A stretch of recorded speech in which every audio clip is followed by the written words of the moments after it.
I'm going to hand it off to you, but Becky is is going to be talking about the moving to trustee elections. Becky, you are the coordinator of communications and public affairs for the Foothill-De Anza Community College District, and we're going to hand this show over to you and tell us what we need to know about this. Frankly, this significant change in how we select our representatives on the Foothill-De Anza board. Well, thank you so much for having me. I really appreciate it.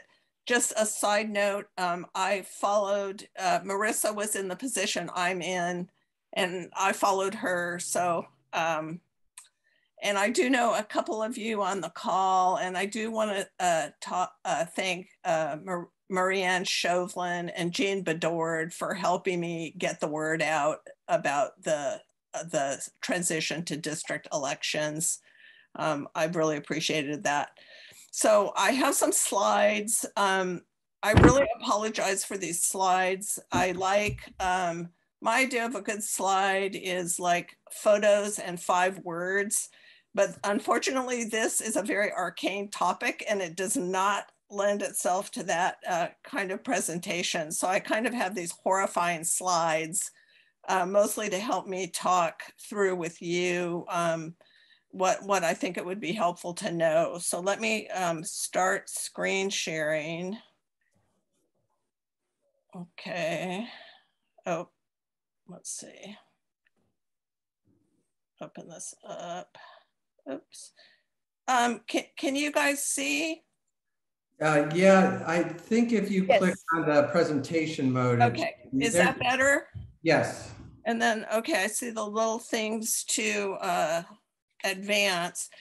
So usually I go in chronological order, but I'm kind of gonna jump more to where we are now and then go backwards. So I wanted just to talk a little bit about the districting process. Can you hear me okay? Mm-hmm. So we, since the beginning, have been at-large trustee elections. So since 1957, and we have always had 5 trustees. And now we're going to be moving to a system where we divide into 5 trustee areas of roughly equal population size, and each resident from the district elects a representative to serve on the board. So I think we have about 450,000 population in the district. So these will be smaller, but not small, about, you know, roughly 90,000 people in each district. So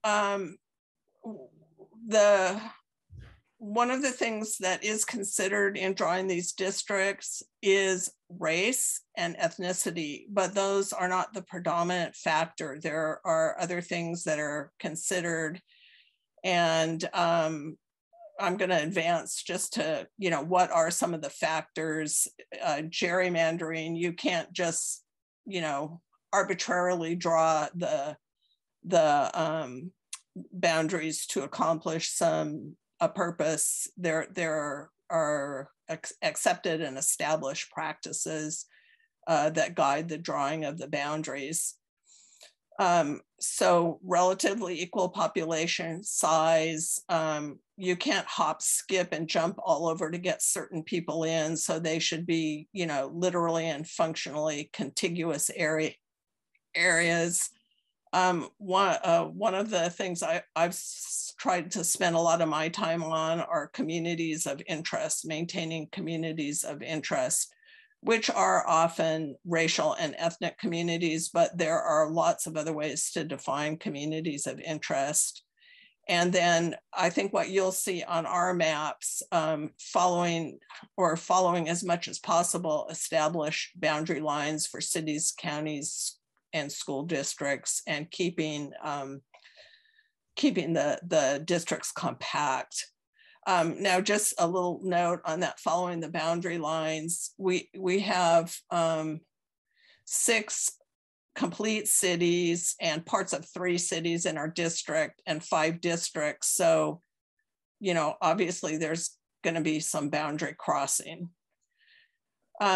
So communities of interest, this is kind of a 2-phase process, and we're now in the 2nd phase of it, which is looking at draft maps. The 1st phase of it had to do with identifying communities of interest, and really this is something that is best done by people who live in their communities. And this was something that I worked pretty hard on to try to encourage people to participate. We got some participation, but not as much as we would like, because for the demographers drawing the maps, understanding communities of interest that should be kept together for representation is really a critical factor.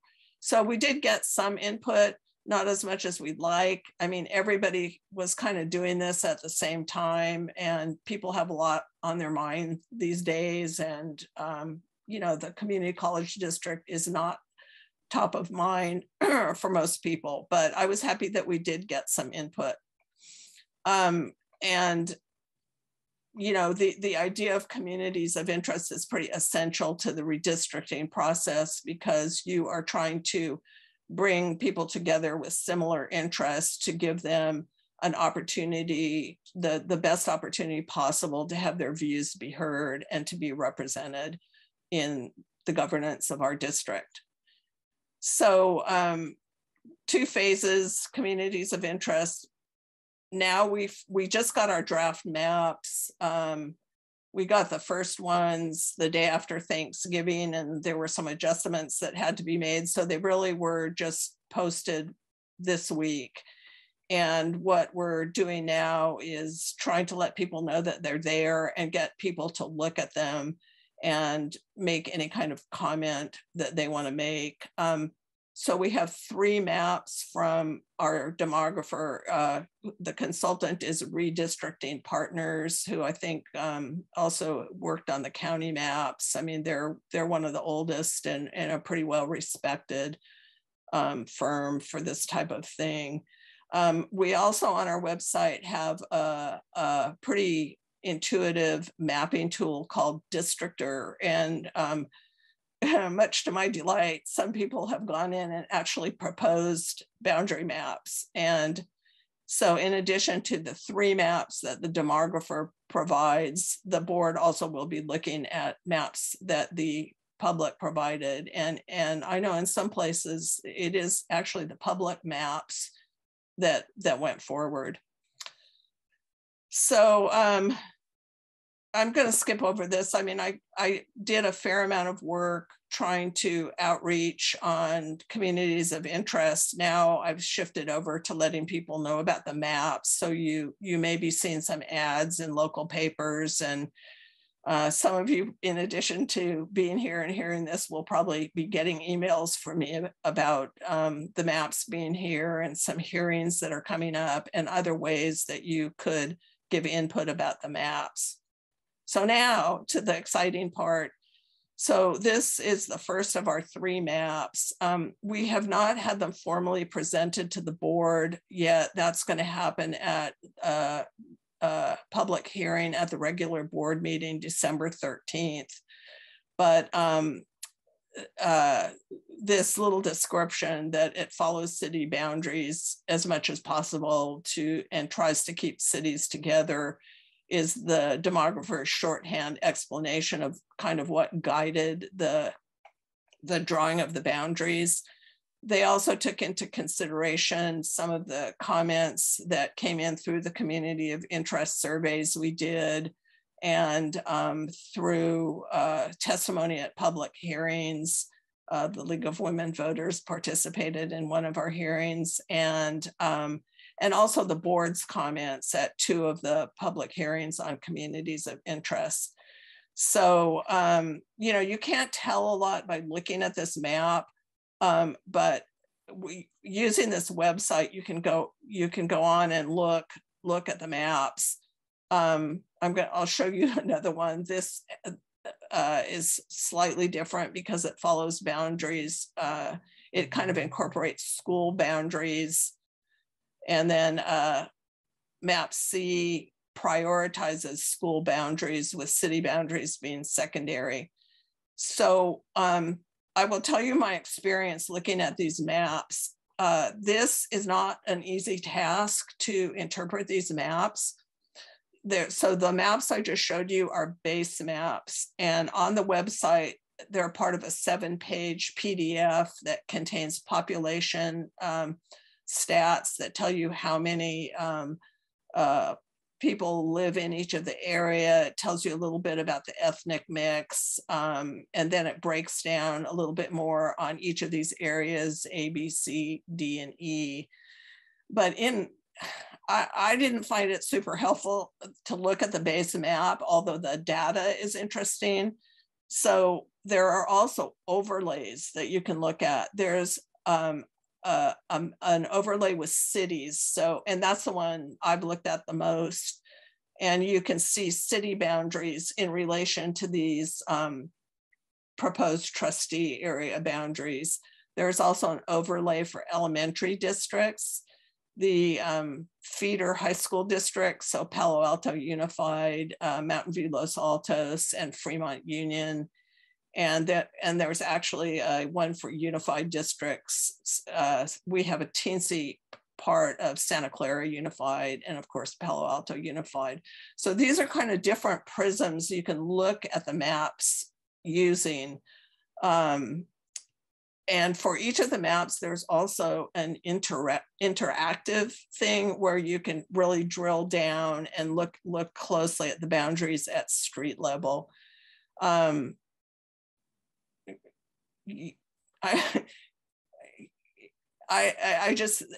looked at the maps a lot. It really does take a bit of time to analyze them, and I cannot offer an analysis. I think, you know, people in the community have to look at it from their community perspective and, you know, see what they think and give whatever input they want to the board.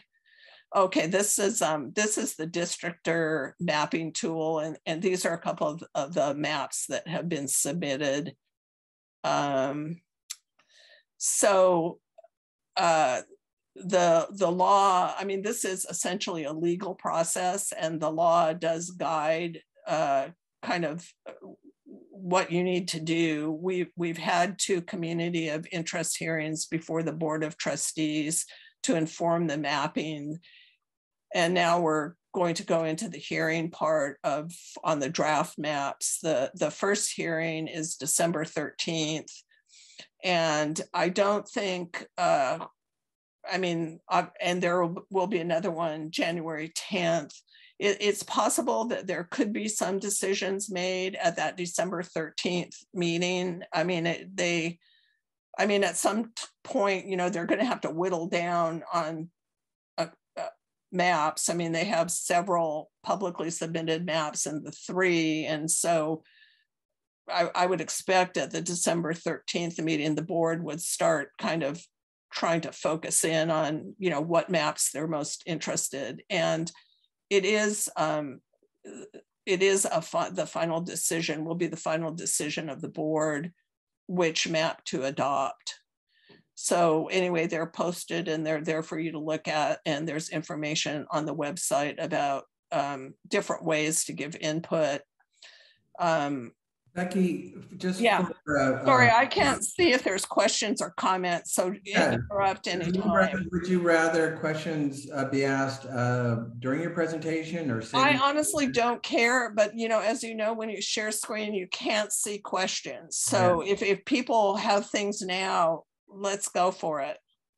Great. I know Lisa has her hand up. A couple of questions occurred to me.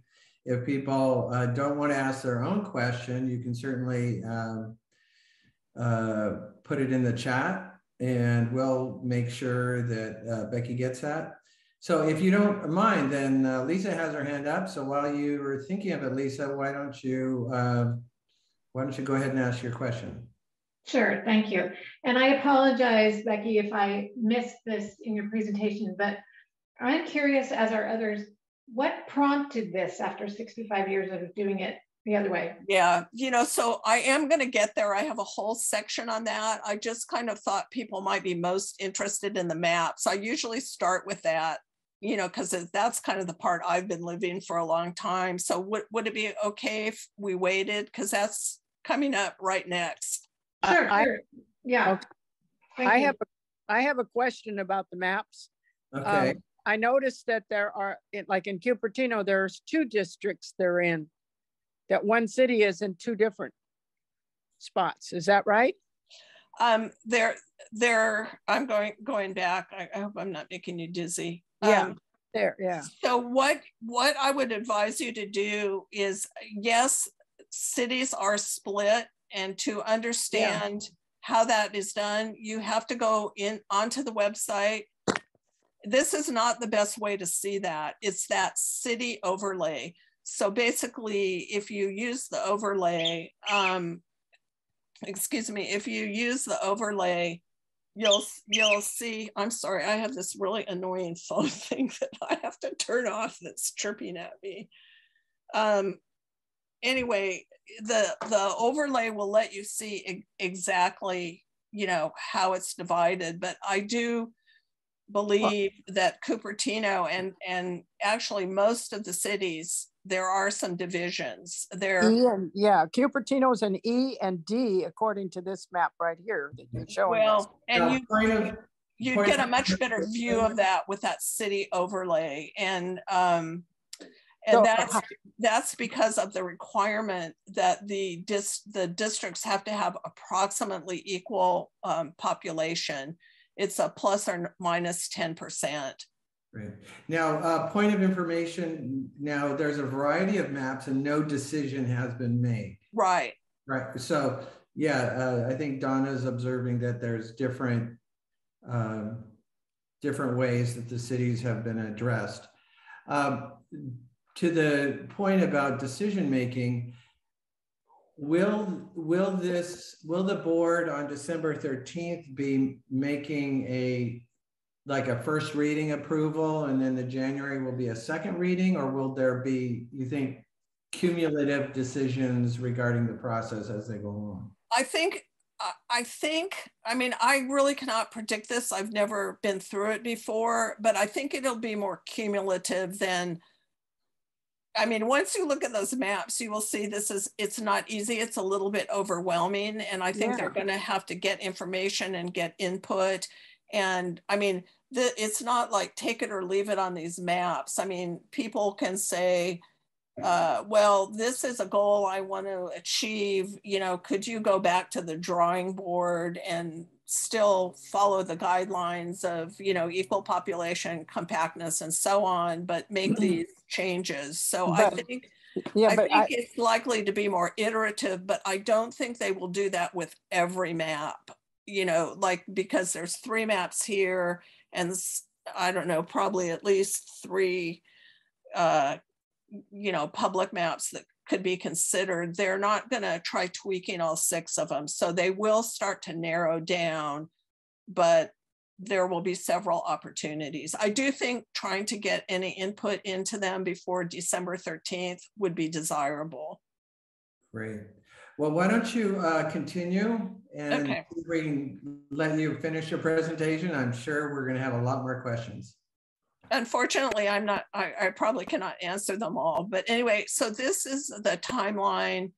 You know, we've had these September and October hearings. December 13th is the next one. I'm gonna have to get rid of this phone. Sorry. I can't.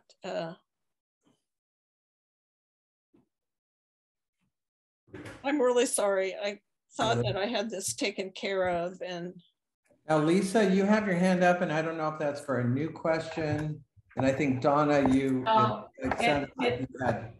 I'll wait till she presents. Sorry, I didn't. Great. Okay.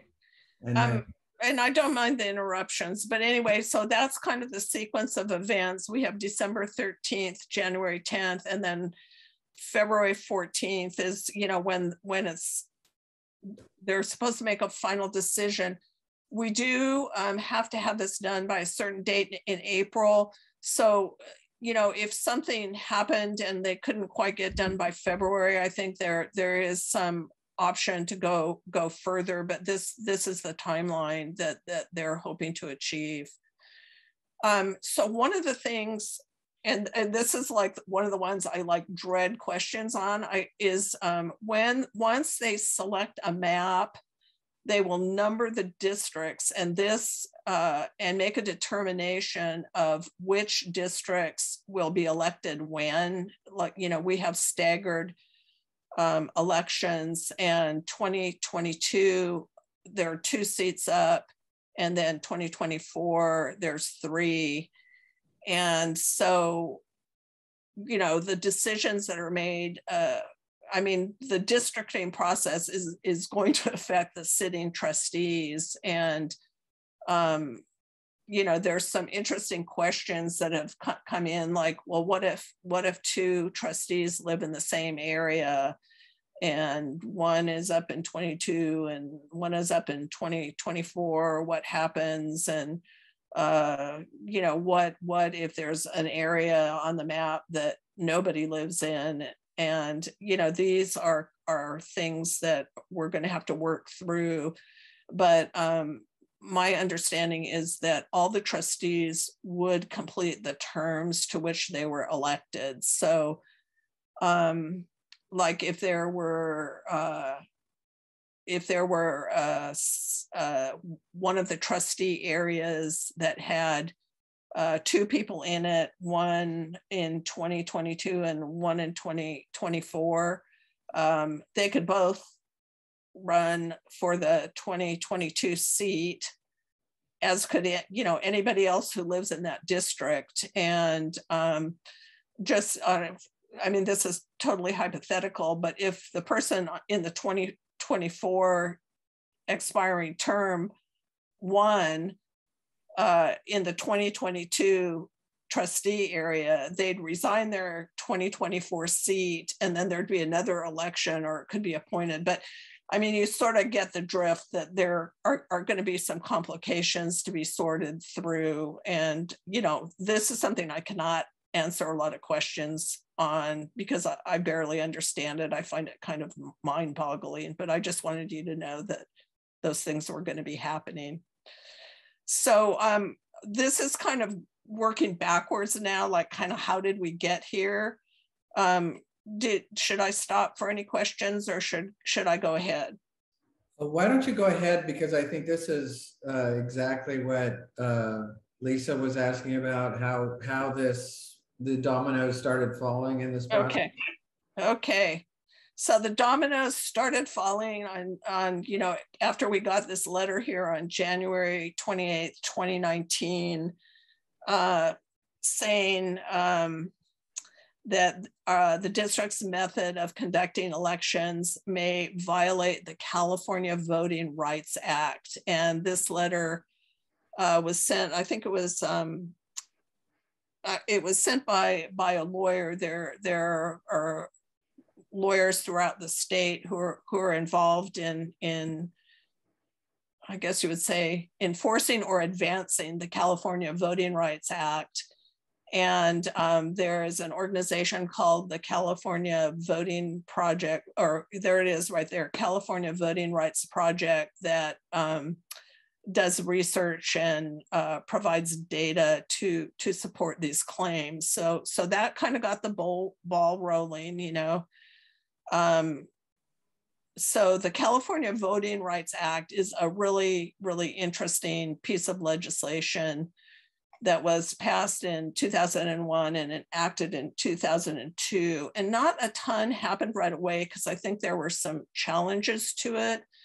But anyway, it provides a private right of action to members of a protected class, primarily around race, to bring an action to saying that the class is negatively affected by at-large voting systems. And that is basically what this letter and documentation said. It's not a lawsuit. I guess you would say it's a demand letter. and we basically had 45 days to respond to it.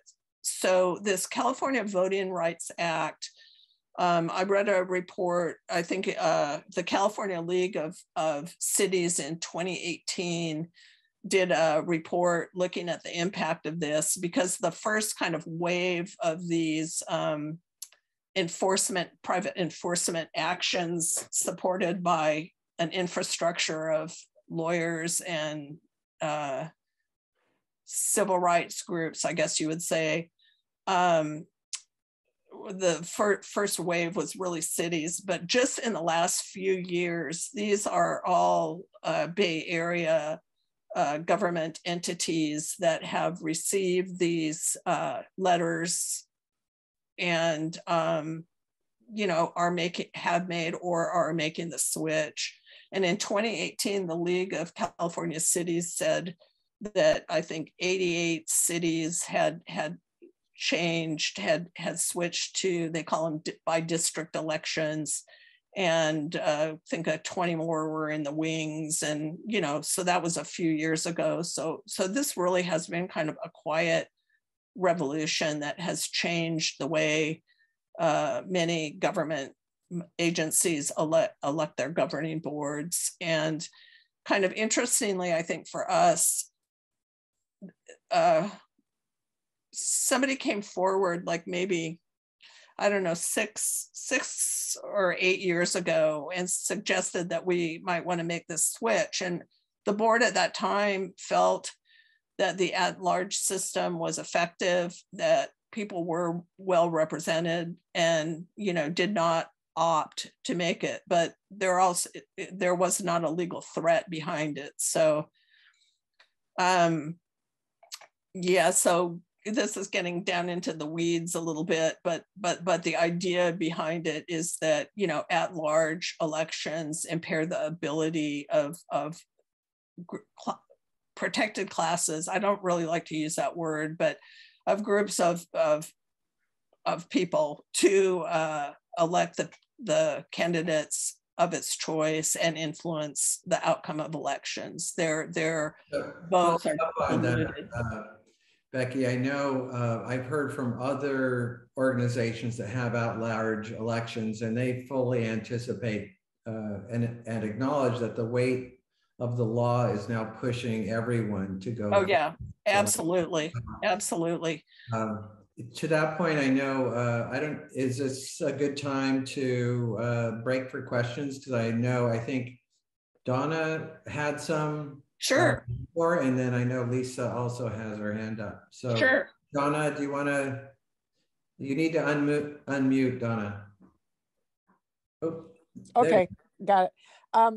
The biggest thing is, who decided that at-large elections don't represent everybody? And is there scientific proof that that's true? And that having, the regions, having it broken up, that really represents people more? How did they come to that conclusion? It just doesn't seem logical. So I think they have these, this California Voting Rights Project grinds out a bunch of about your district. Okay. I mean, I read it pretty carefully. I had a lot of questions about it. I mean, I don't know who does it. Maybe they bring in law students to do it, but they grind out a lot of data to make their case. And as Rick said, the law really is weighted on the side of the people who make these claims. So there was one other part of your question. I should have written it down. What was it? About the cities being divided into two different regions. How are we going to, would the city be represented doubly or less? That's kind of concerned. Yeah, that's what I wanted to know. And you did say, I remember now, is there any kind of evidence that this actually does represent people better? I think there's mostly anecdotal evidence. I've kind of looked around for studies about this. I don't think there are a lot, but even locally, I attended a community of interest hearing just out of curiosity in Sunnyvale, even though I don't live there. And somebody was talking about how since they switched to by district elections, their council has become more diverse. So I think you will hear anecdotal stuff like that. But I haven't seen any studies about that. And I can't answer the question. Like in the county just has kind of been wrangling over redistricting of the county, and that question came up, like was around Sunnyvale, like is it better for Sunnyvale to just be a district in Sunnyvale, or would Sunnyvale have double the representation if they were in 2 districts? And I don't know if there's an answer for that. Great. Let's move it on. And just as an example, Becky, when I years ago I was working for the Board of Supervisors, and we represented San Jose, Santa Clara, and Rancho Rinconada. Oh boy. That was the supervisorial district. So you can imagine how that really exacerbated that sense of neglect in Rancho about somehow not being part of Cupertino, not somehow being different. So yeah, these lines really do have an effect. Lisa, you've been very patient and had your hand up, and then after Lisa is Marie-Ann. So go ahead. I just want to thank Becky, because that was helpful, because my initial question is what prompted this? Because I was aware when there were people wanting it to be done, and I couldn't remember when. So you said 8 years ago. I'm not, I'll look it up and I'll email it to you. Okay. That'd be great. But it was a while ago. It was, I was trying to think if anybody who's on the board now was on the board then. I think maybe 1 or 2. But like, it's really different when somebody's threatening to sue you, and or somebody's coming to say, hey, we think this is a good idea. And the earlier board did not think it was a good idea. So I just want to refresh my older brain, and okay, that's all. I know it's going to happen, and I don't have an opinion at this moment one way or another. I just kind of wanted to know more of the history. So thank you very much. I will, and I have to refresh my older brain too. Okay. So here's like one of the interesting things in the claim that came to the district, and so from this, it sounds as if it's not just whether they think your elections are not fair, it's whether elections within your jurisdiction, and of which there are many, because we have many special districts and we have cities and school districts. So not just whether there is racially polarized voting in your election, but in local government jurisdictions there within. I mean, that's how I read that. I don't know if it's true, but anyway, I just thought I'd flag it, because I mean, that would really make it difficult. You'd have to do, if you wanted to fight the claim, I mean, it would involve quite a bit of research and data crunching. Yes. Marie-Ann had her hand up. Marie? Yeah, I just wanted to add a bit of data to some of the questions here. The city of Sunnyvale and the city of Santa Clara were hit with, Santa Clara was hit with lawsuits, but Sunnyvale was hit with potential lawsuits, because it was evident that their boards, their city council representations were not ethnically representative of the people that live in those cities.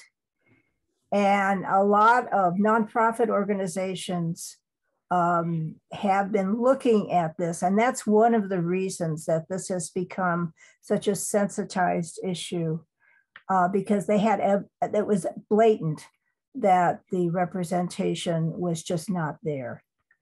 So that's the primary reason that all of this has come about. That's exactly right. I mean, that's it in a nutshell, that, the communities have become more diverse, and that diversity is not being represented on the board. I mean, that's the heart of what this is about. And we need to change as our demographics change. We need to change the way we represent our demographics. So these were some of the arguments that were, put forward, about why the district should make this switch. And one of the interesting things about, like under the Federal Voting Rights Act, let me go, I think it might be on the next slide. Okay, so I was not in the room in closed session when this potential litigation was discussed. So I don't know everything, about what, but there are a lot of compelling reasons to do what the district did and make the switch.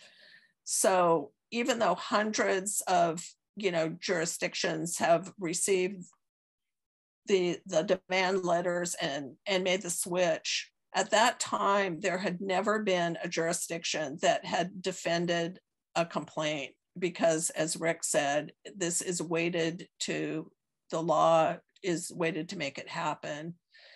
There doesn't have to be intent to discriminate. It applies to any jurisdiction within the district's boundaries. The loser of litigation pays attorney's fees and court costs. And more on the carrot side, the person who made the claim and his lawyer said that we could wait until 2022 when we would have the 2020 census, instead of having to do this, 2 years in a row, and it capped the costs for the district. So on March 11th, after receiving the demand letter in late January, the board passed a resolution expressing its intent to transition. The board disputed the allegations that its own elections had been characterized by racially polarized voting, but said it wanted to support a law, like Marianne said, to right wrongs, or where they've actually occurred. Obviously, they don't think it's occurred here, but they want to do the right thing, and concluded that making this change was in the public interest to avoid the cost of litigation. So, and then this goes again to exactly what Marie Ann said, this is what it's all about. And, this is what we're moving forward with to create fair representation, equalize voting strength, and create equitable distribution of political power. So then I just had a tiny little bit more of local history that I can go through real fast, unless there are questions. I don't see any. So why don't you keep going? Okay, it'll be quick. So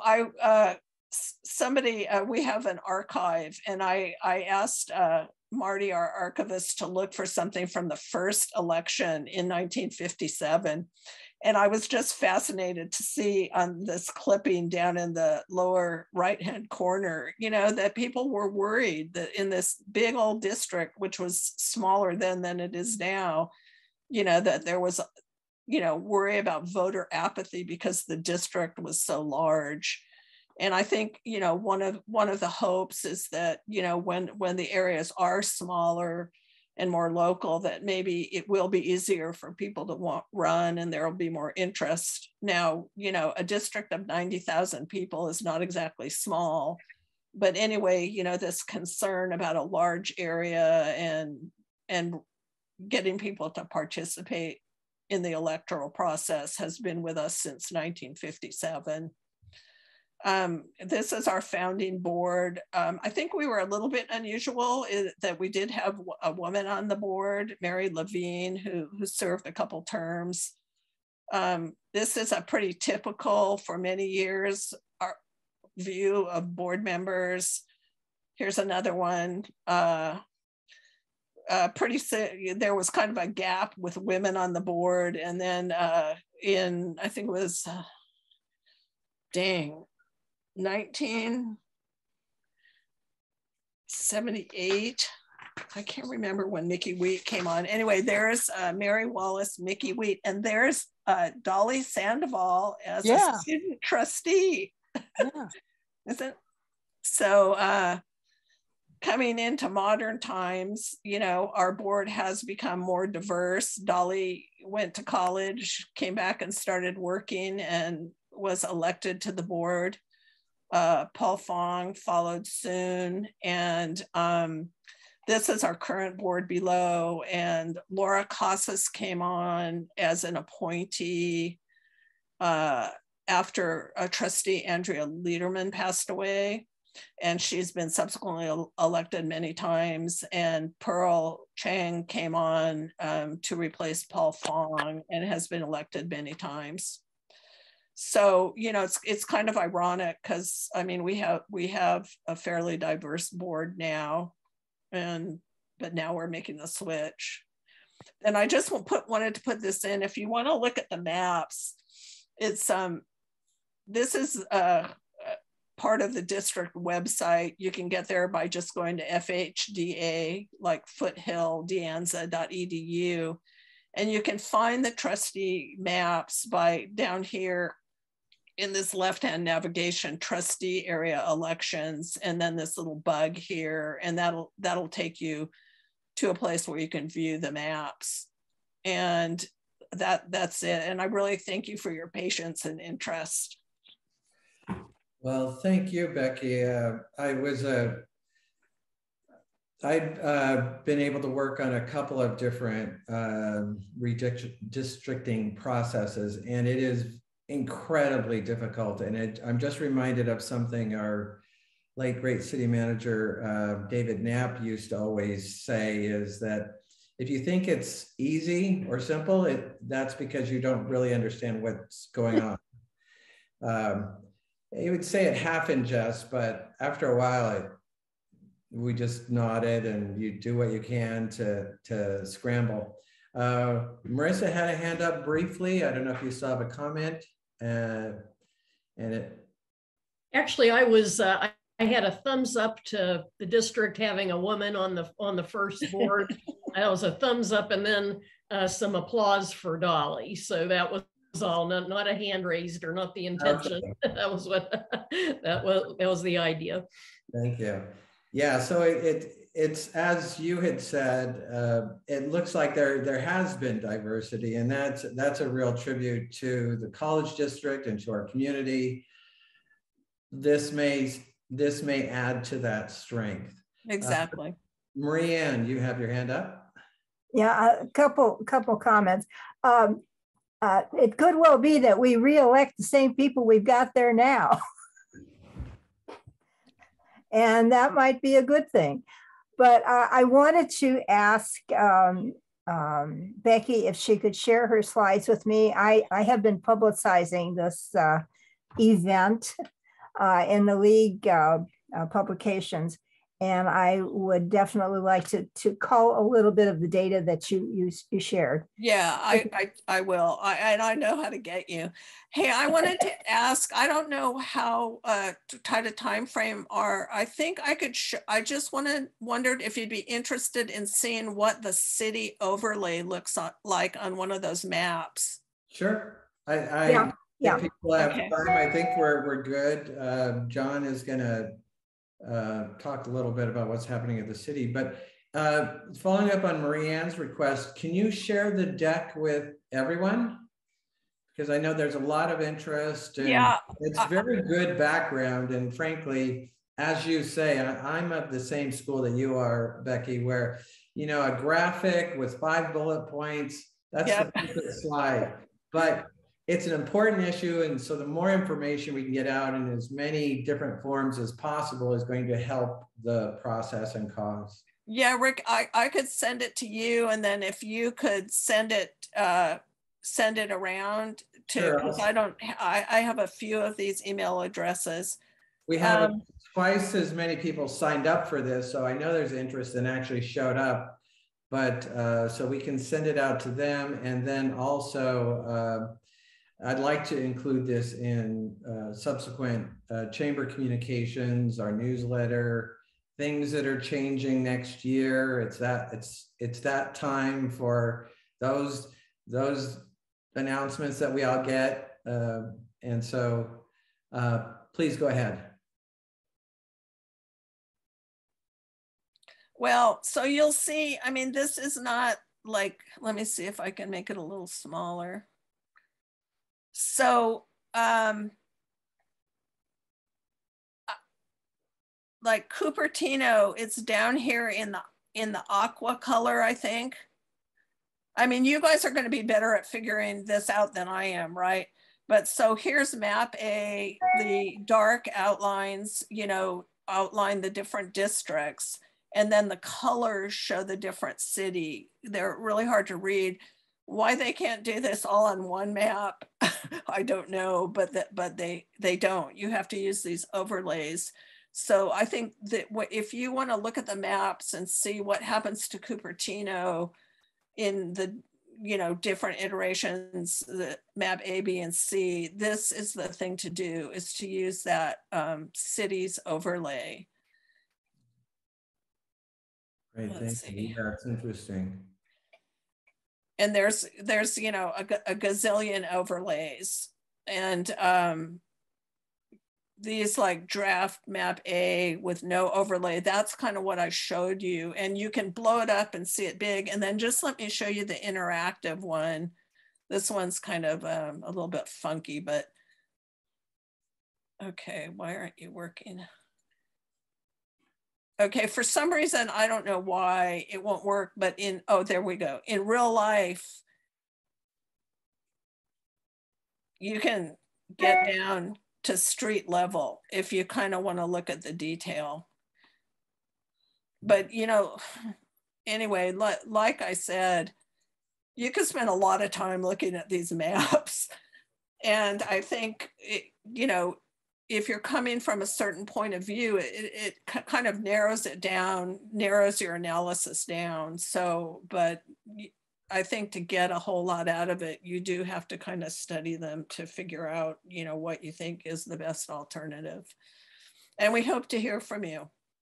Great, great. And so the next meeting is December 13th. It's December 13th. There's also like a trustee areas email that you can do. I mean, there are other ways. I think the board meeting is the best. Now, unfortunately,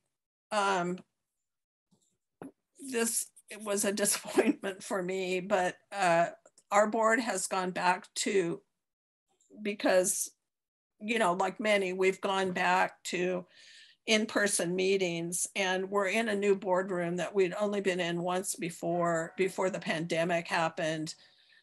And it wasn't even complete. It didn't have a camera. We do not have the capacity to meet in person and to do Zoom. So we're live streaming them, but it's not interactive. So you could listen, but you couldn't give live feedback. So if you want to come to the meeting and give feedback at the meeting, you have to come in person. And I'm really sorry about that. I wish with all my heart it were different than that, but that's the reality. Okay. And then any kind of, if you send any emails, you know, expressing your opinion, they absolutely will get to the board, and they'll be appended to the agenda so other people can see them as well. So people should send those to the board email.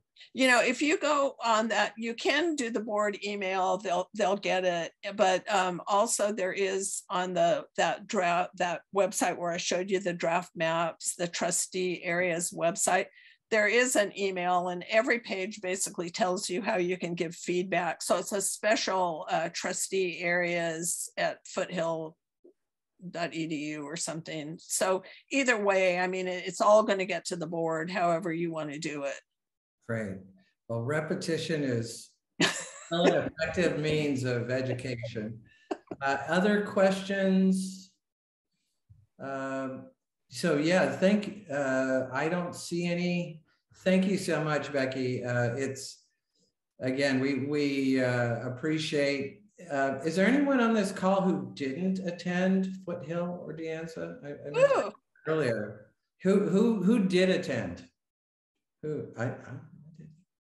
Yeah. Okay. Yeah, we've been at my daughters did. Okay. That counts. That absolutely counts. Wonderful. It was wonderful. Yeah. So yeah, it's such a the colleges are such a important and frankly effective community resource that we want to continue to support your ongoing success. So we will do what we can.